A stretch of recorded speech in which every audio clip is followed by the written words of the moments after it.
Baltimore Ravens, man. Team-by-team breakdown by Rockhound Detroit Lions tonight.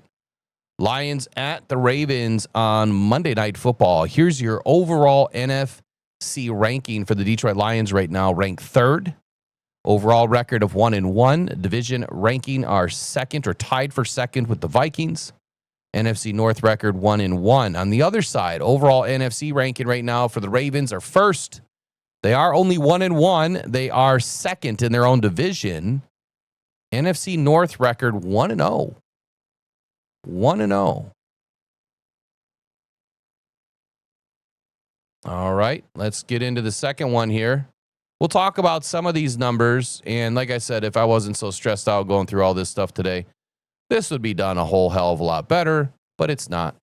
So offensive ranking for the Detroit Lions, fifth right now. We're cooking. Lions are absolutely cooking after week 2.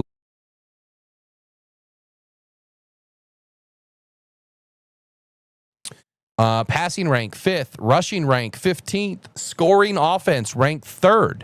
Now imagine for a second, the Detroit Lions after week 1, a complete blunder week 1, that they are ranked where they are after one more week.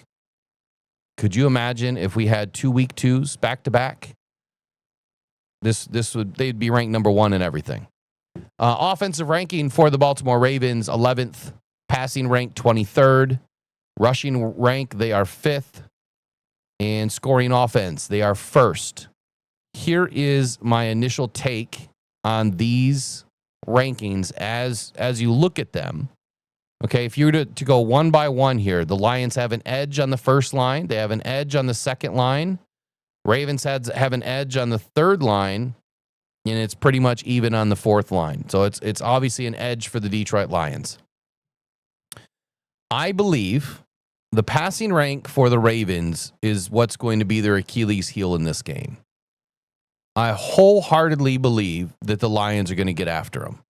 As long as, and this is a big if, as long as our run game can get moving. And quite honestly, I don't believe that their defense is like scary at all, to be honest with you. Like their defense does not scare me.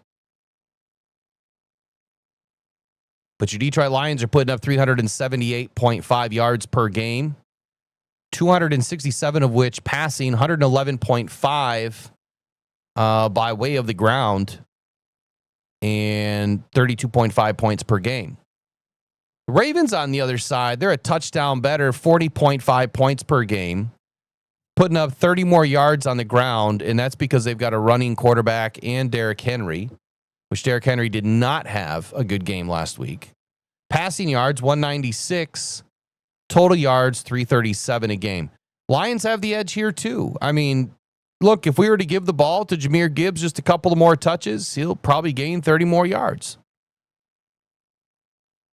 And quite honestly, I think Jared Goff has more to do in the pass game. But when you look at the average pass yards per game, the only reason why that's down at 267, which is actually a really good number, is quite simply because of week 1.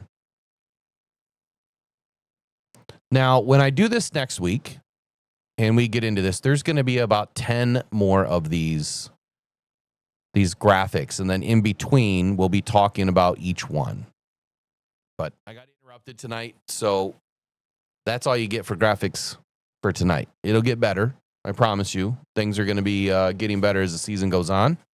Keep on adding and adding and adding. But here's where I want to get into tonight. I want to get into the overall thought process of the game. When I started doing this a couple years ago, I did the true breakdown, the offense first defense, defense first offense breakdown. I know I see a lot of people doing it now, and a lot of them do a really good job.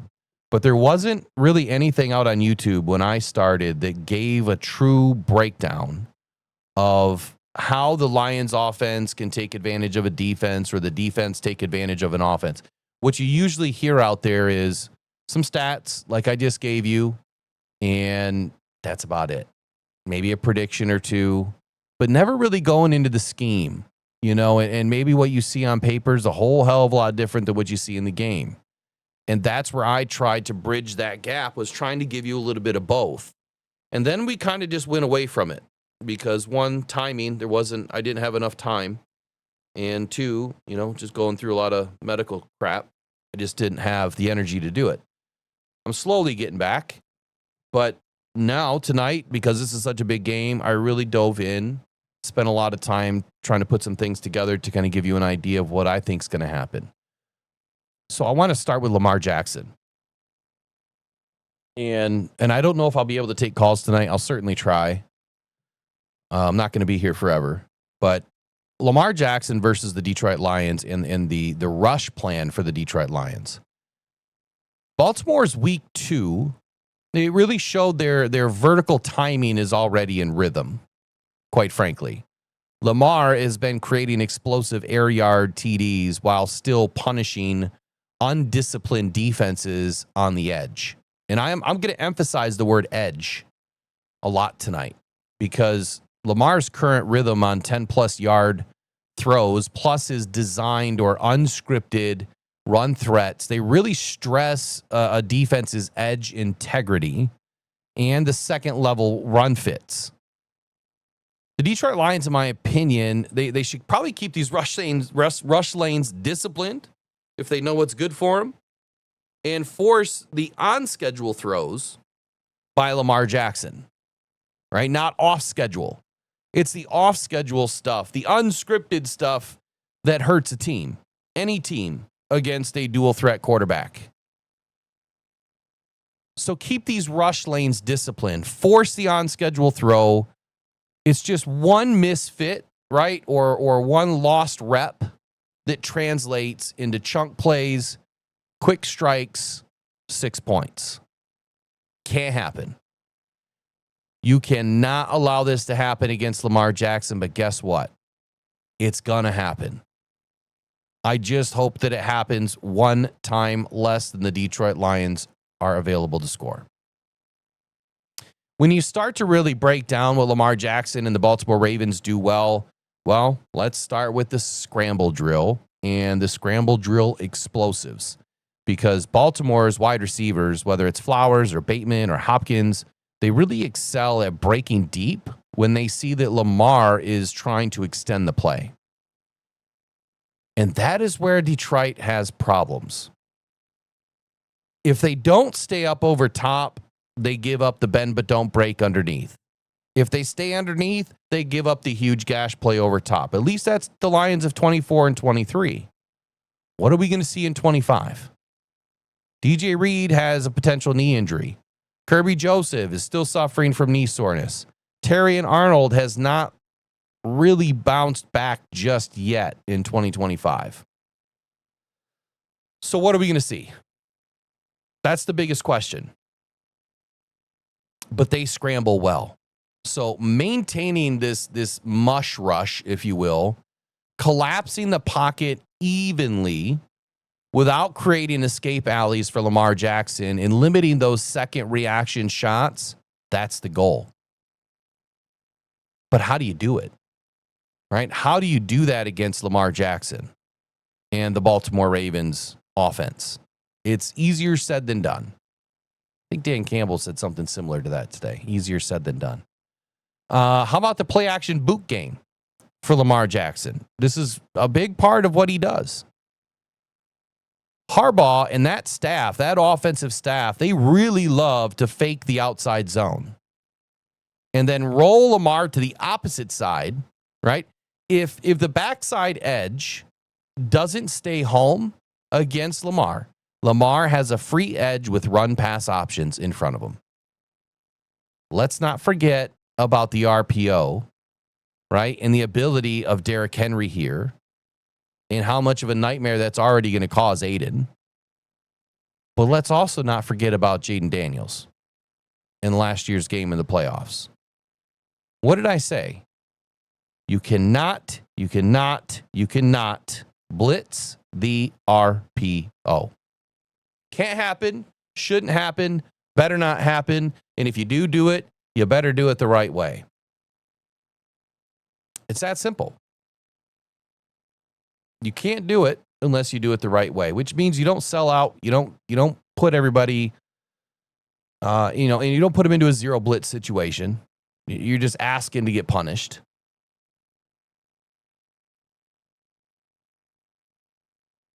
And oh, shoot. I didn't mean to play that. Let me reorganize here. There's something that I wanted to play that kind of validates what I'm talking about here, about not blitzing the RPO.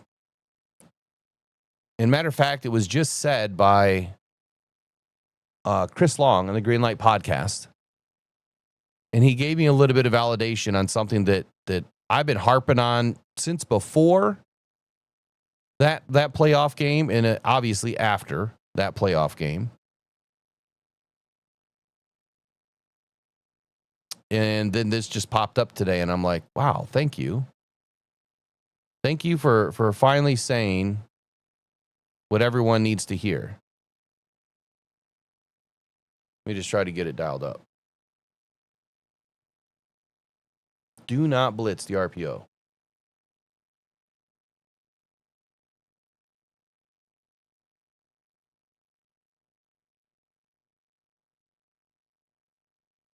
All right, I'll come back, but let's take a listen to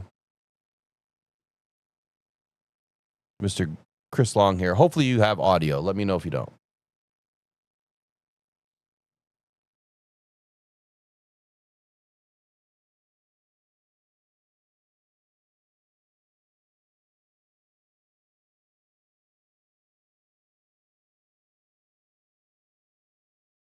City now, in this new era of Kansas City football, not only are they doing a worse group of receivers in the league outside. Really? I think so. No. Going into the season, I would throw out the Browns, but I think in this current form, I would take Judy and what Cedric Tillman's put on tape over the first 2 weeks. I'd take anybody over that group. And so, like, as you look at Kansas City now, in this new era of Kansas City football, not only are they doing a lot of things that I'm not accustomed to seeing them do to hurt themselves. Like, obviously the game comes down to a pick at the goal line. You know, it comes down to Travis Kelce dropping a football in the red zone on a little pivot route or whatever it was. Like, they've run that a million times. The mistakes they make, Mahomes overthrowing Thornton. Remember when it was like a cardinal sin to blitz Mahomes? Right. I don't think it is anymore. Not with this group outside, because he's looking for the home run ball. He's trying to get it back in one play. They'll figure it out because he's looking for the home run ball. Right. I don't think it is anymore. Not with this throwing Thornton. Pay Remember attention to when it was this. like a cardinal sin Ready? to blitz Mahomes? They make Mahomes overthrowing Thornton. Remember when it was like a cardinal sin to blitz Mahomes? Right. I don't think it is anymore. Not with this group outside. Remember when it was a cardinal sin to blitz Mahomes, right? That's the only thing I took out of everything that he's talking about, because I don't care about him talking about the Chiefs. But when I heard him say this, and I'm like, you know what? You're right. It was always a cardinal sin to blitz any quarterback that could run. RPO. You don't blitz it. You just don't. They hurt you. If you don't contain, if you don't set your edge, they're going to hurt you. That's why they started developing dual threat quarterbacks. Because when the edge decided to start teeing off on quarterbacks, they had to start to escape. Well, it wasn't just escape, roll out, throw the ball away. I mean, that's what we used to see, right? Every quarterback would just kind of roll out, aim, point that ball to the sideline, or aim the ball at somebody they don't like, and they would just whip it. It would just go out of bounds. You don't see balls going out of bounds anymore. You don't see quarterbacks throwing the ball out of bounds anymore. Hardly ever does that ball go out of bounds. There's a reason for that. Because they run now. Almost every quarterback runs. Some just do it better than others, and some are elite at it.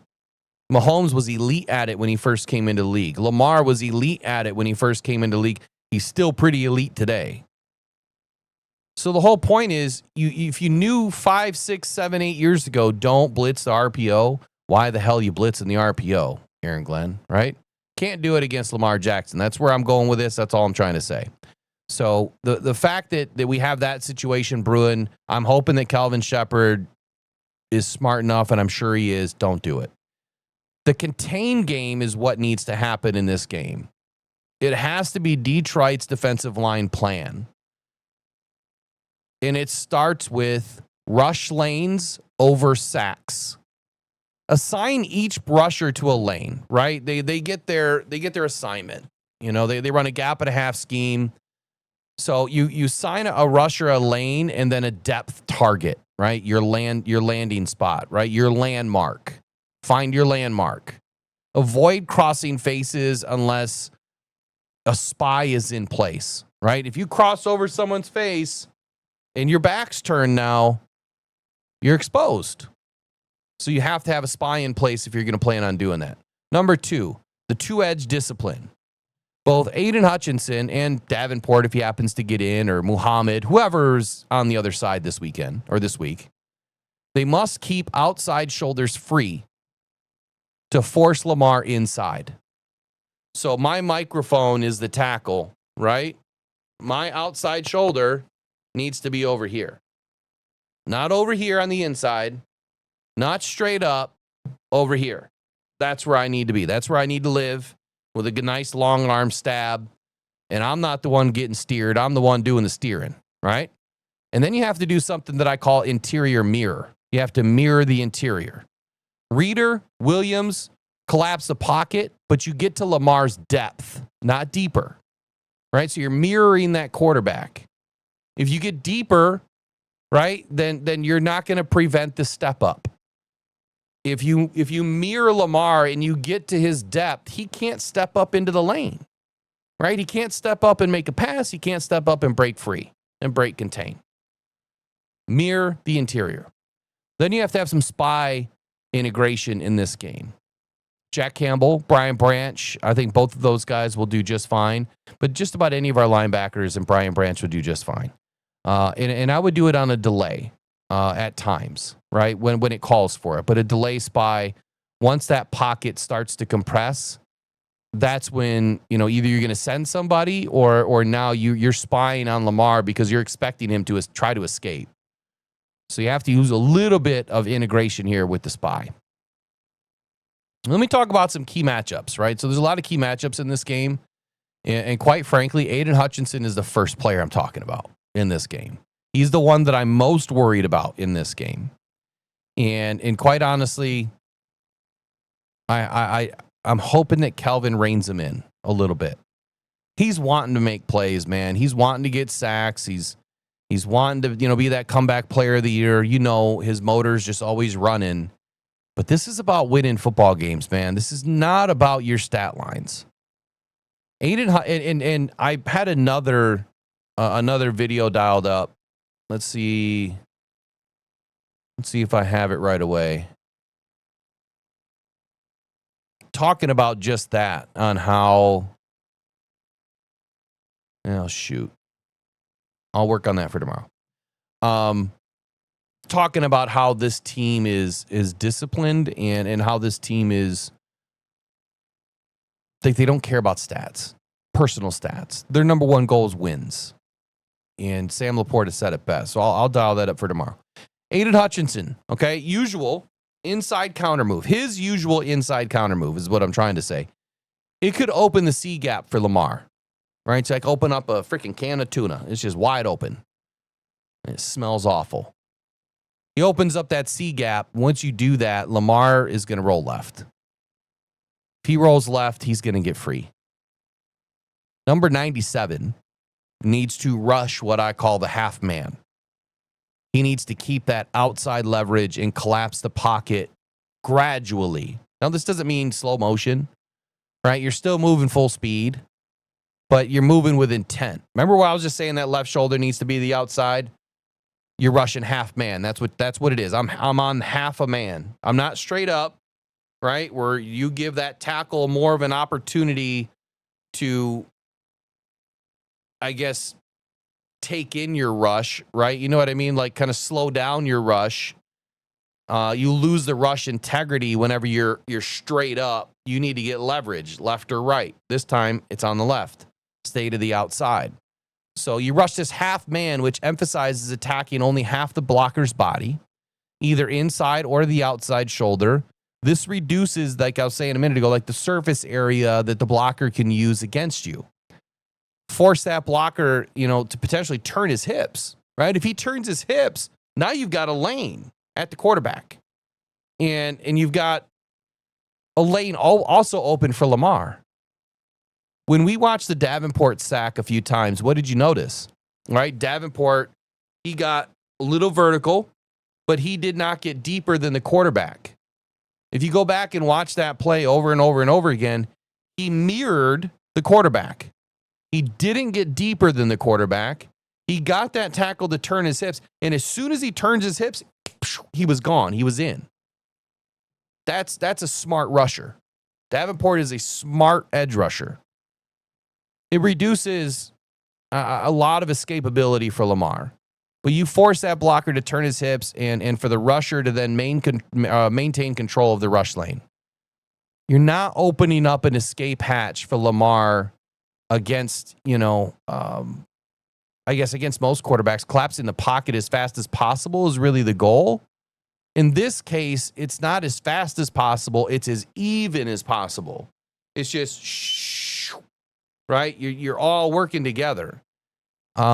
Usually against most quarterbacks, like against Jared Goff, for instance, is not as mobile. Whenever you collapse the pocket as fast as possible, that is a win. Well, guess what a win is against Lamar? It's actually a loss.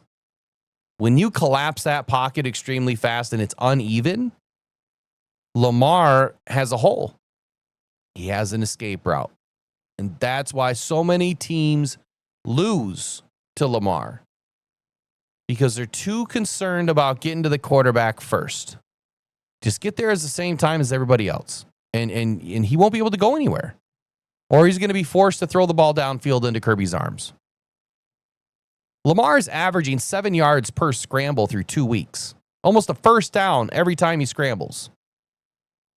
Many have been happening on broken plays where rushers got too far upfield. It's an actual stat that I looked up today. Look, I don't care which side it is. I really don't. But over pursuit here is deadly, especially against Rosengarten, right? His job is to widen that arc for Lamar Jackson. That's his number one job. So whether it would be Pascal, who's not going to be in, or Davenport or Muhammad or Aiden or whomever, right? They have to set a hard edge. You have to force Lamar back to the interior, help to Tyleek and DJ Reader. Rosengarten, man, he wants you to get upfield. He wants you to go vertical. So anytime Aiden is on that side, he's going to let Aiden go as deep as he wants. You know why? Because as Aiden's passing by, he's just going to go boop, boop, boop, and Aiden's going to keep on going by. And Lamar's going to go right back through. That's what's going to happen if Aiden doesn't set a hard edge and mirror the depth of the quarterback. I'll stop there. Any questions? Am I making sense? Did I just go too fast?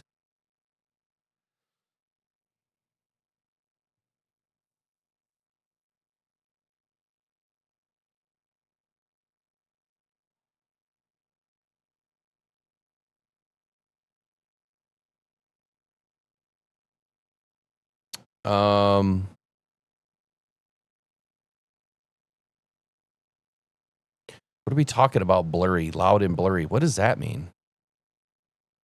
What does loud and blurry mean?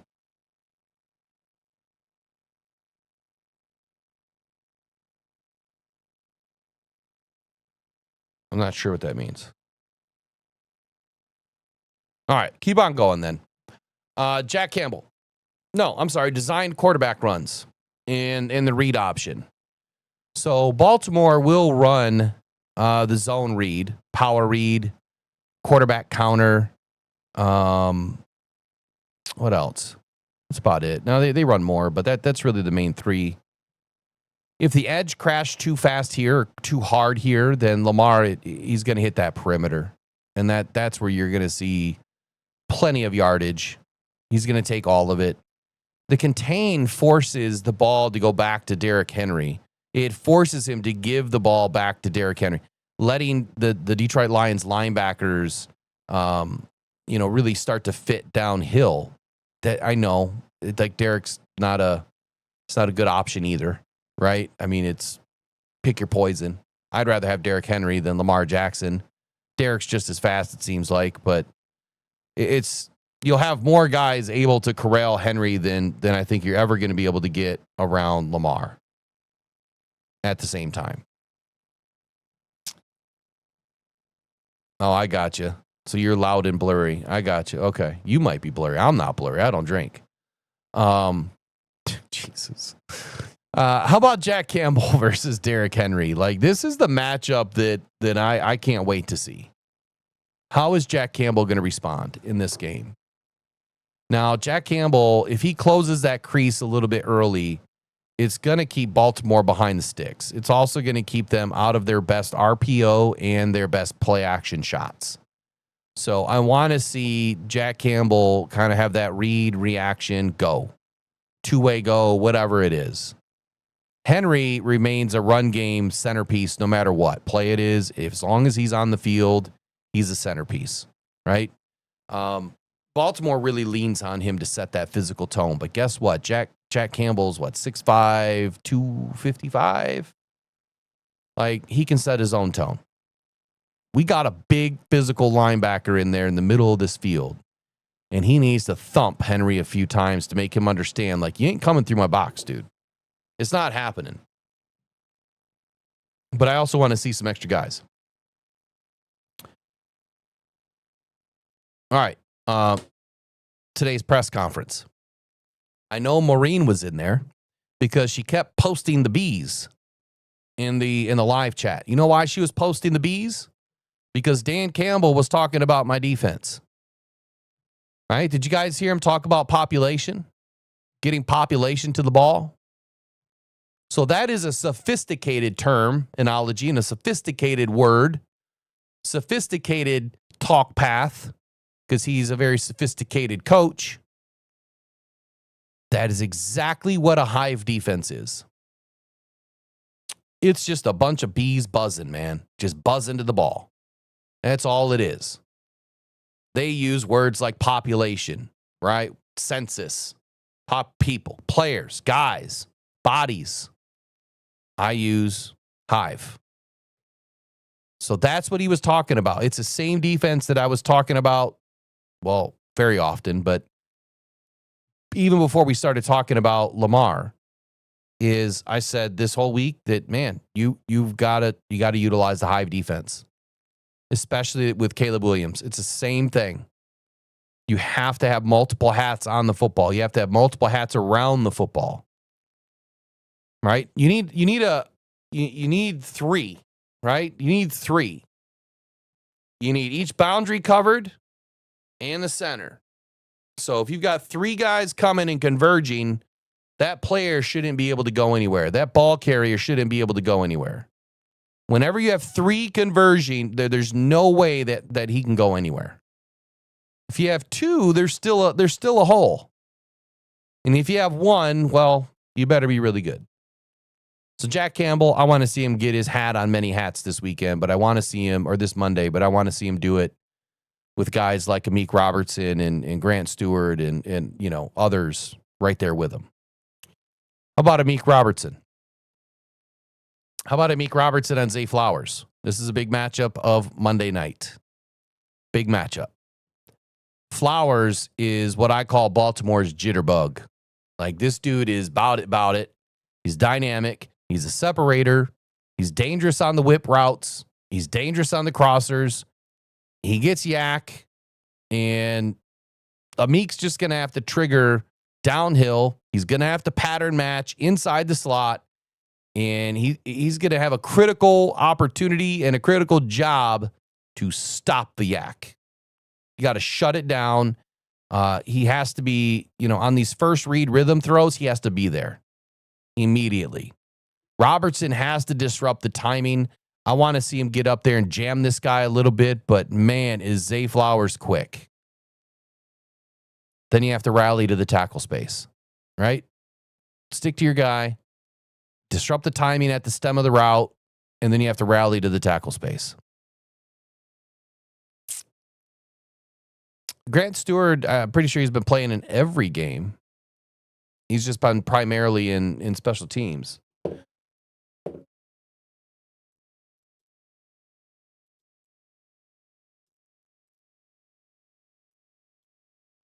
To answer your question.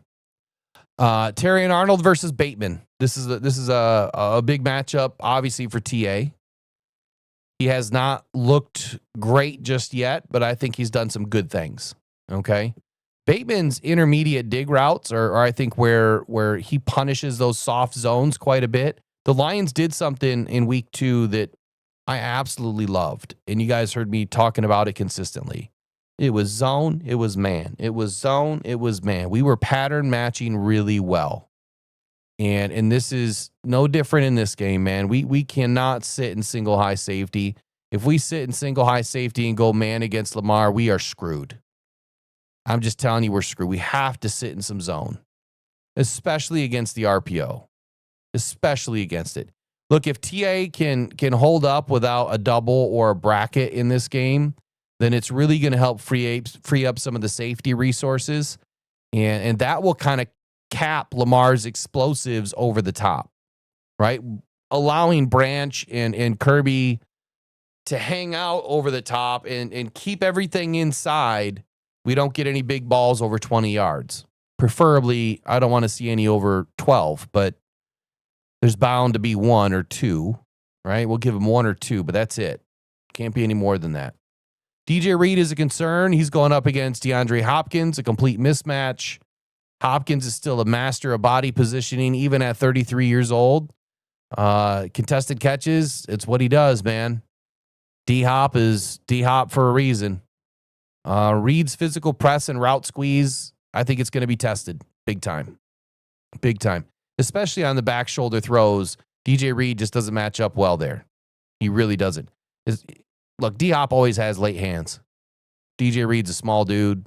This is where I don't prefer, the 5'9", 5'10" guy. This is why I do prefer the 6-foot plus corners. But DJ Reed's also been proving it throughout his entire career. And even though I think this is a tough matchup, the back shoulders, the slants, and especially the red zone looks, the ISO looks, I think is where he's going to have some issues.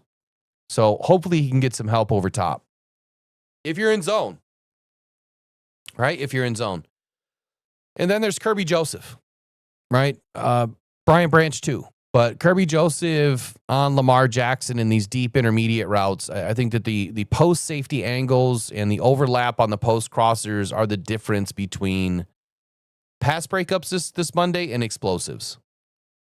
Joseph's range is the contingency plan. Like that's the last resort, right? And when you have rush lanes that inevitably will break and get open, Lamar extends, there goes the ball, or there goes Lamar. So Kirby Joseph has to play his best game. He absolutely does.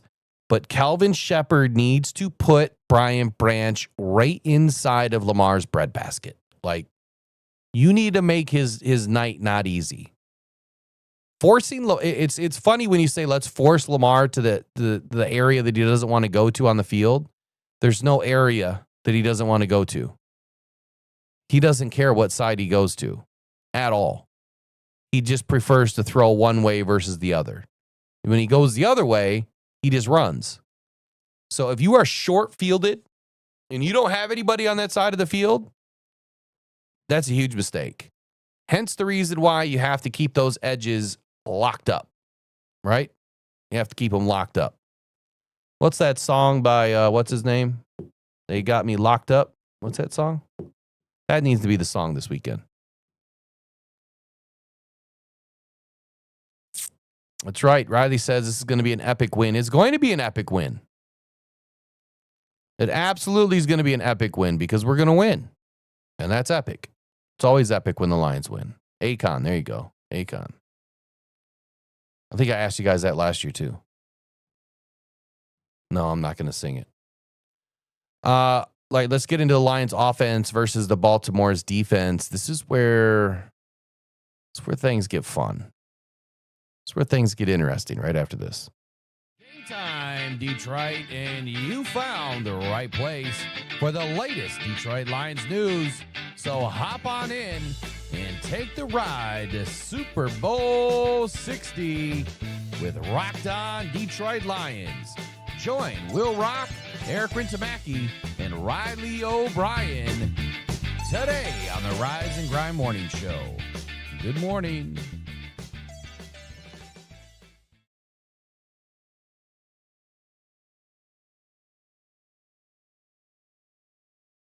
All right, well, that'll hopefully be tomorrow.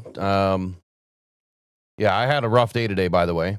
Just you guys, some of you guys already knew that. I'm on these biologic drugs and got to take them once a month, and they really make me nauseous. So it was not a good morning.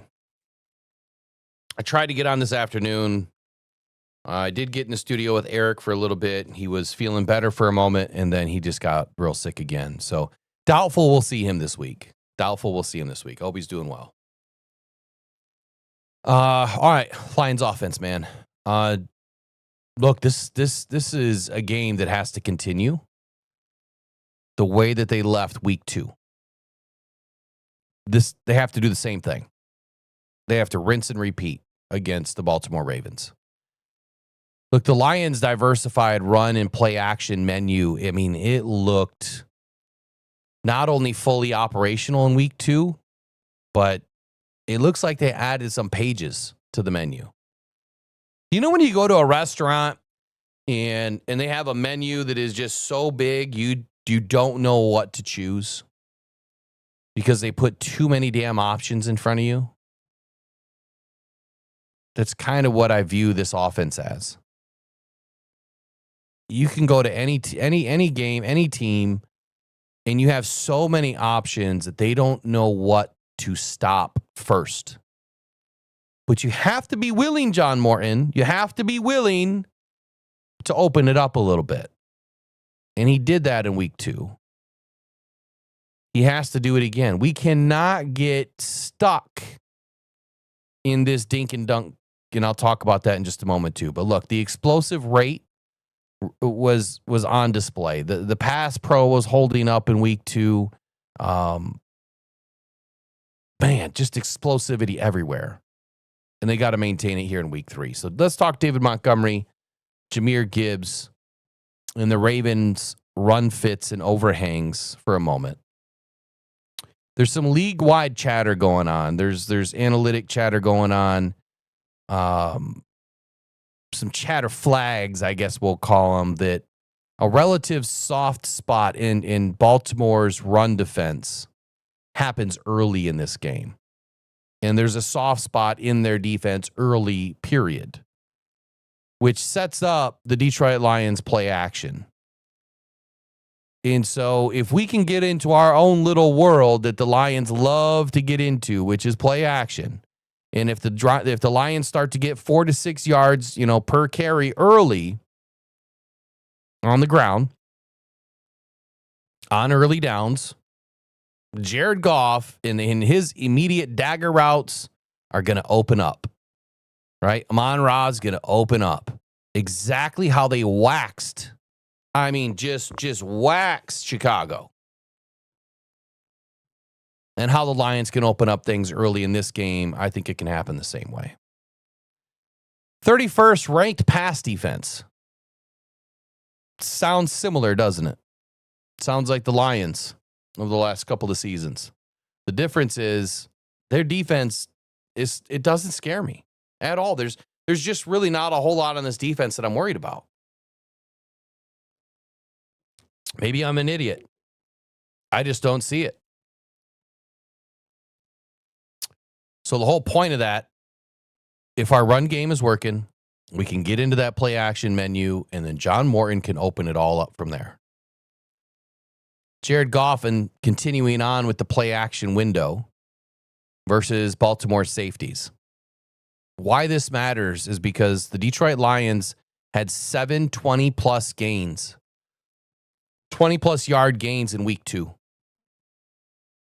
And these gains came off of layered route concepts and protection integrity on that offensive line. If Baltimore wins anything, it's at that post-snap shell battle and they start to squeeze those seams a little bit, then Detroit's explosiveness is going to start to go, it's going to start to compress.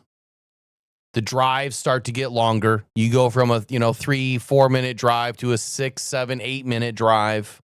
Offensive line starts to get tired. And you turn into a pumpkin, right? You can't do that. It's not an option in this game. We cannot turn into a pumpkin, John Morton. Can't do it. Raising the margin, for error by dinking and dunking, that's what's going to happen. The error is going the margin for error is going to rise. If you start doing all this little, spots of pepper everywhere around the line of scrimmage, can't happen. It can't happen in this matchup. Morton must call a wide array of plays that expand the field. Stretch the defense horizontally, right? Do everything to them that we're trying to do to them defensively, right? You stretch them horizontally. You punish Baltimore when they attempt to take something away. And you keep on hitting it. And you keep on hitting it. And you keep on until they try to take that away. And then you go to the other side.